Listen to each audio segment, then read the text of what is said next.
வணக்கம் நண்பர்களே. இந்த வீடியோவில் நம்ம என்ன பார்க்குறோம்னா, ஒரே கிளிக்கில் அரசு ஊழியர்களின் அகவிலைப்படி நிலுவைத் தொகை வங்கி கணக்கில் அரசு புதிய உத்தரவு. அகவிலைப்படி நிலுவைத் தொகை எப்படி அரசு ஊழியர்களுக்கு வழங்கப்படும் என்று தமிழ்நாடு அரசு தெரிவித்துள்ளது. ஜனவரி, பிப்ரவரி, மார்ச், ஏப்ரல், மே மாதங்களுக்கு அகவிலைப்படி நிலுவைத் தொகை சேர்த்து வழங்கப்படும். அதன்படி நடைமுறையில் உள்ள பணமில்லா பரிவர்த்தனை முறையில் பணம் ஒரே கிளிக்கில் அரசு ஊழியர்களின் வங்கி கணக்கில் செலுத்தப்படும். வங்கி கணக்கிற்கு நேரடியாக மின்னணு தீர்வு சேவை மூலம் பணம் வழங்கப்படும் என தமிழக அரசு அரசாணை வெளியிட்டுள்ளது. அரசு ஊழியர்களுக்கு அகவிலைப்படி 9% உயர்வு செய்யப்பட்டுள்ளதாக தமிழக அரசு உத்தரவு பிறப்பித்துள்ளது. கடந்த மார்ச் மாதம் தமிழ்நாட்டில் அரசு ஊழியர்களுக்கு அகவிலைப்படி உயர்வு அறிவிக்கப்பட்டது.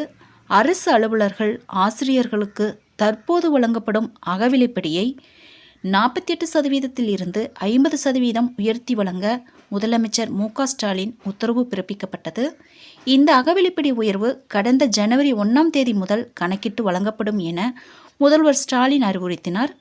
இதன் மூலமாக மாநில அரசு ஊழியர்கள், ஓய்வூதியதாரர்களுக்கான அகவிலைப்படி 46% இருந்து 50% உயரும்.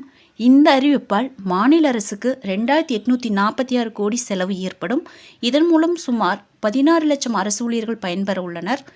46% அகவிலைப்படி 1/1/2024 முதல் 50% உயர்த்தி வழங்கப்படும் என தமிழ்நாடு அரசு அறிவிப்பு வெளியிட்டிருந்தது. இந்த அகவிலைப்படி உயர்வு தொகை அந்த மாதமே வரவு வைக்கப்பட்டுள்ளது. 2016ஆம் ஆண்டுக்கு முந்தைய ஊதிய விகிதத்தில் சம்பளம் வாங்குபவர்களுக்கு அகவிலைப்படி உயர்த்தப்பட்டுள்ளது. 1/1/2024 முதல் அகவிலைப்படியை 9% உயர்த்தி வழங்க தமிழக அரசு உத்தரவு பிறப்பித்துள்ளது. நண்பர்களே, மத்திய மாநில அரசு செய்திகளை உடனுக்குடன் தெரிந்து கொள்ள என்னுடைய ஜெனிடா ஷார்ட்ஸ் சேனலை சப்ஸ்கிரைப் பண்ணுங்கள். நன்றி, வணக்கம்.